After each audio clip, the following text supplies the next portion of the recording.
Salut à tous et bienvenue sur cette petite vidéo, un petit vlog, hashtag vlogitback, en référence au hashtag runitback des Mystics de la saison passée. Donc confinement oblige, je crois qu'on se fait tous un peu chier.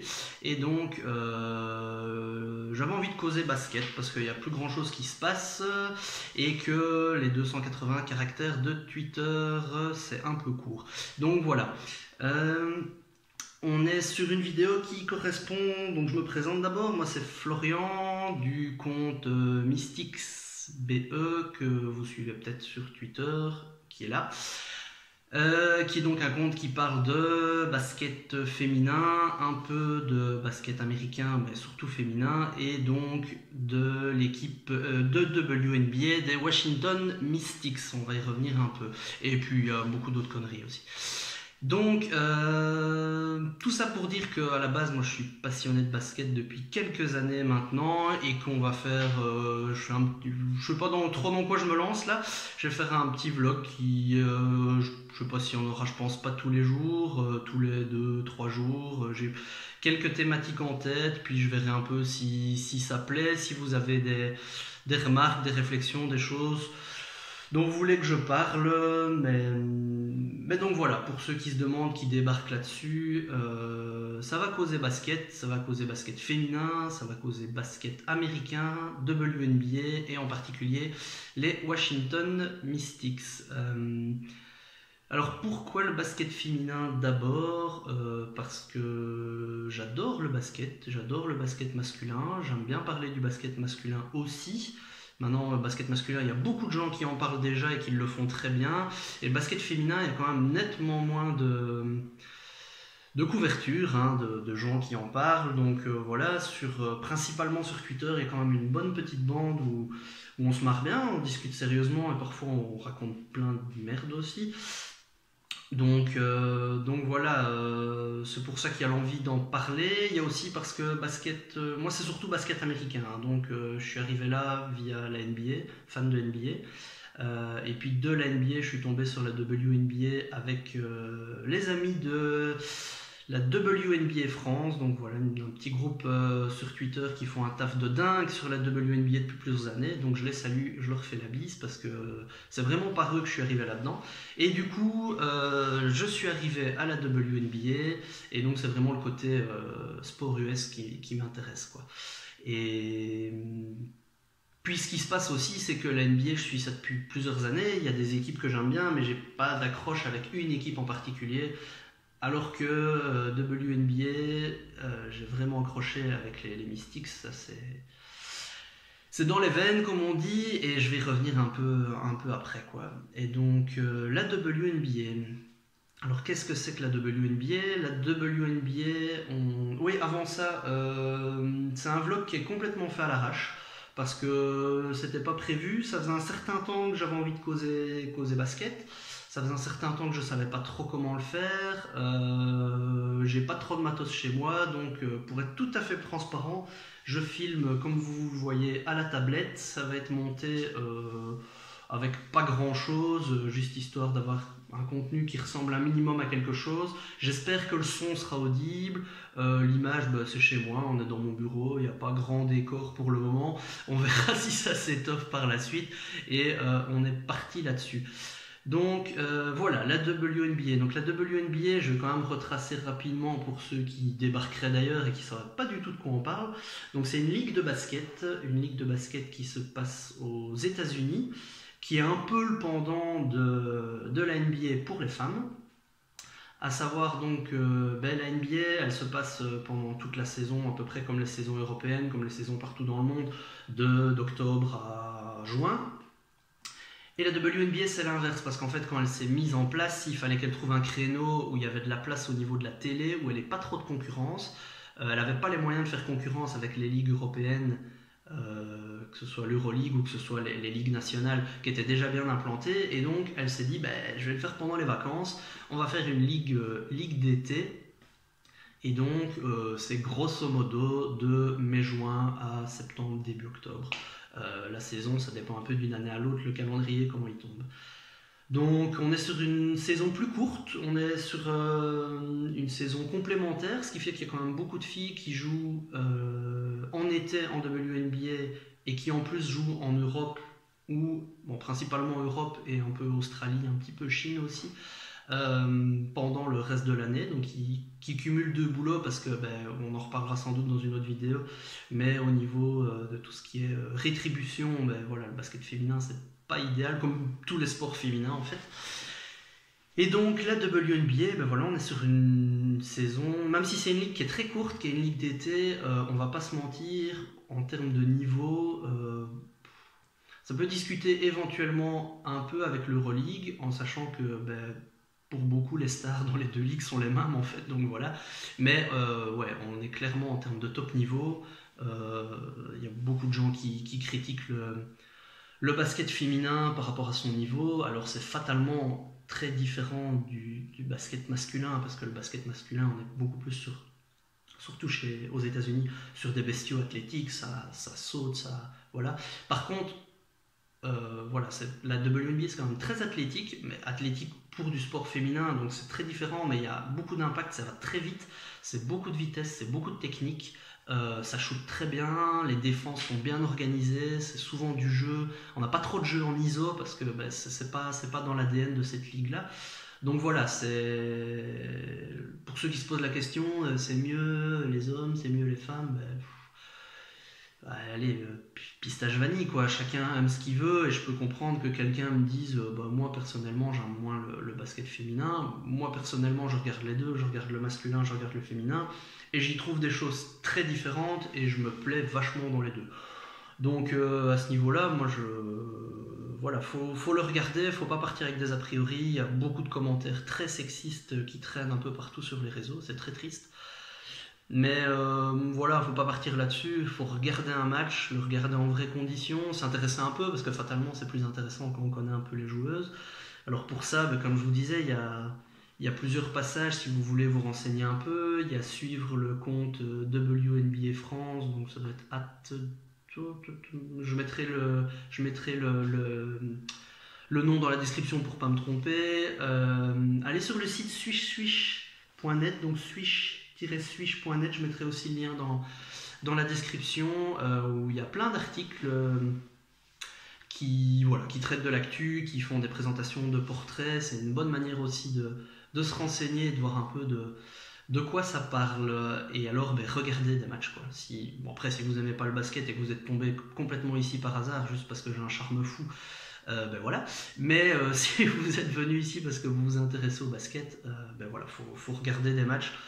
Ça se regarde franchement hyper facilement, il y a une belle intensité, il y a des belles joueuses, c'est très chouette, il y a du drama, il y a des amitiés, il y a des rivalités, il y a tout ce qui fait le sel du sport et ce qu'on aime, donc franchement il faut pas hésiter à y aller et y foncer. Donc la WNBA, elle est organisée un peu comme la NBA en deux conférences, il y a 12 équipes au total.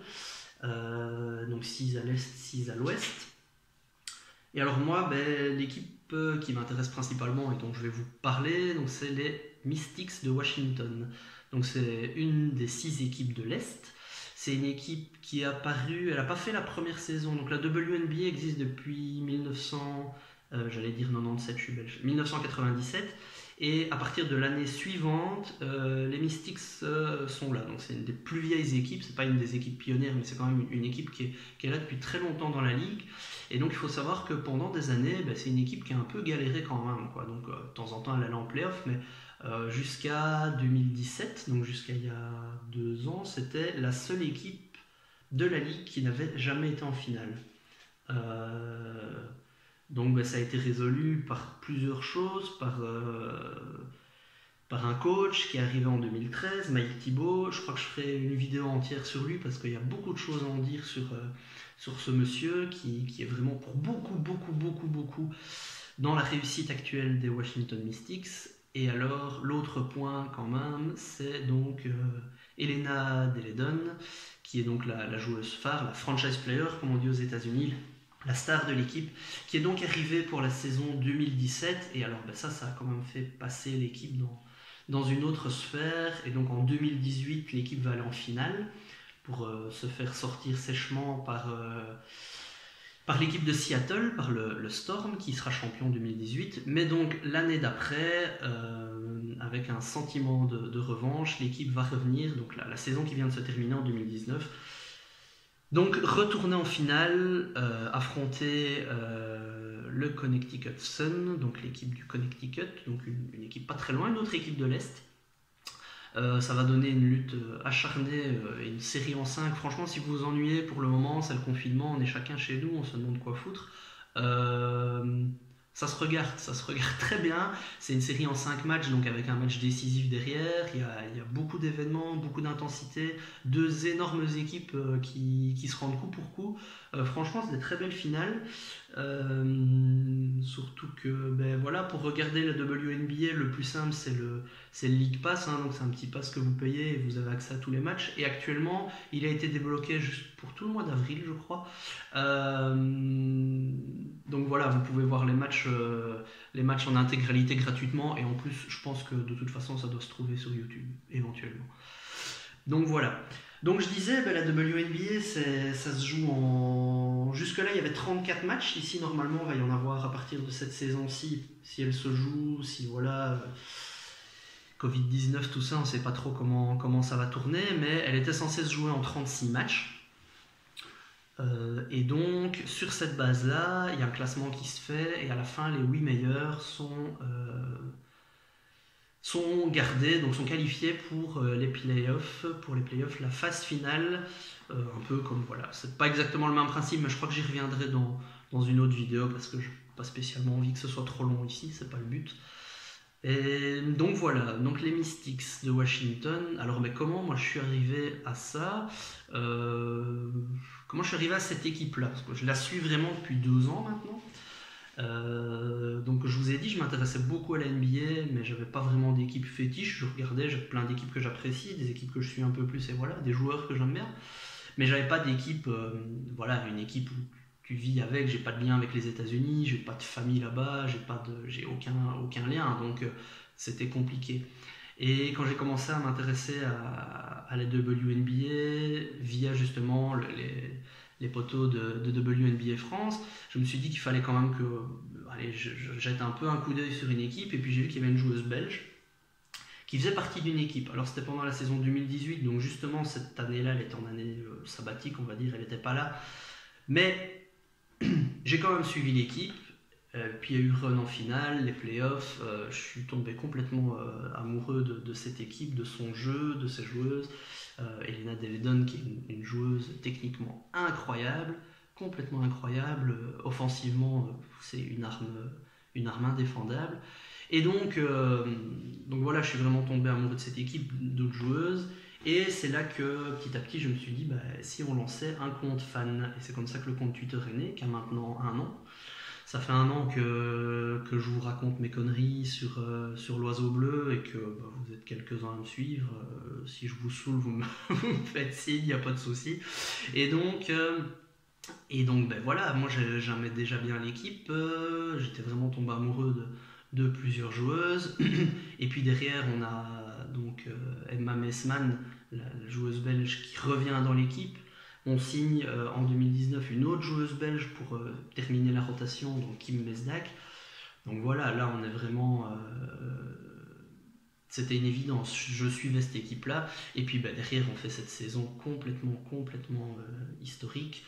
On finit premier, avec la meilleure attaque de l'histoire en termes de rating en tout cas. Et puis derrière, on fait ces playoffs et on va chercher ce titre, donc c'était magnifique. Je suis beaucoup de sport depuis des années, j'ai déjà eu des belles émotions sportives, mais cette émotion-là, c'est vraiment quelque chose qui est un peu au-dessus du reste, quoi. Donc voilà, c'était pour baliser un peu au niveau des Mystics. C'était un premier essai pour un petit vlog. On va arriver à 15 minutes de vidéo. Le but, c'est pas que ce soit beaucoup plus long. Donc j'ai plusieurs thématiques dont je pense parler. On va traiter un peu d'actu, toujours vraiment lié aux Mystics, hein. Je je vais pas trop m'attarder sur les autres aspects, sauf s'il y a vraiment des choses dont vous voulez que je parle. Mais voilà, dans les jours qui arrivent, on va parler de certaines choses. Il y a la draft qui va arriver dans une semaine, donc ça, on va en parler. J'ai déjà fait des profils de draft sur le compte Twitter, donc je vous invite vraiment à suivre le compte dont j'ai mis le lien tantôt pour aller voir ce que ça raconte, des personnes qu'on pourrait potentiellement drafter donc, dans une semaine. Puis on reviendra un peu sur l'intersaison, sur la saison à venir, sur certains personnages de l'histoire ou certaines choses. Et puis on va attendre aussi de voir ce que va donner le futur, hein, savoir ce que la saison 2020, est-ce qu'elle va être jouée, comment elle va être jouée. On sait que les camps d'entraînement ont été reportés. Ça, jusque-là, c'est une information qui a quelques jours. Hier, on a vu une interview de Julie Allemand qui disait ce qui se disait en off, mais il n'y avait rien de confirmé, rien d'officiel. C'était éventuellement faire une espèce juste de tournoi.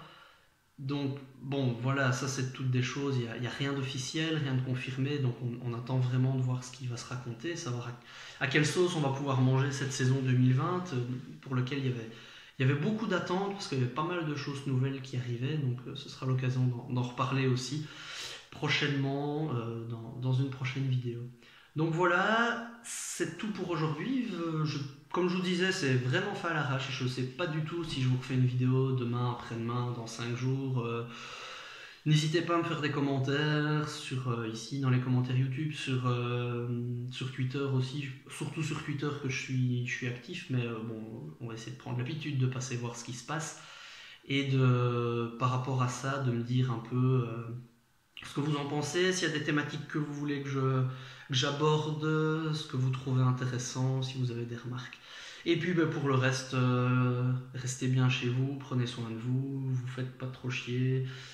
Jouez aux jeux vidéo, lisez des livres, regardez des films, profitez de vos gosses, de vos frères et sœurs, pas de vos voisins malheureusement. Faites des apéros Zoom, faites des apéros pas tout seul, c'est moins gai. Et puis très vite on se revoit et on espère parler basket et ne plus parler d'autre chose. Allez, à bientôt, ciao.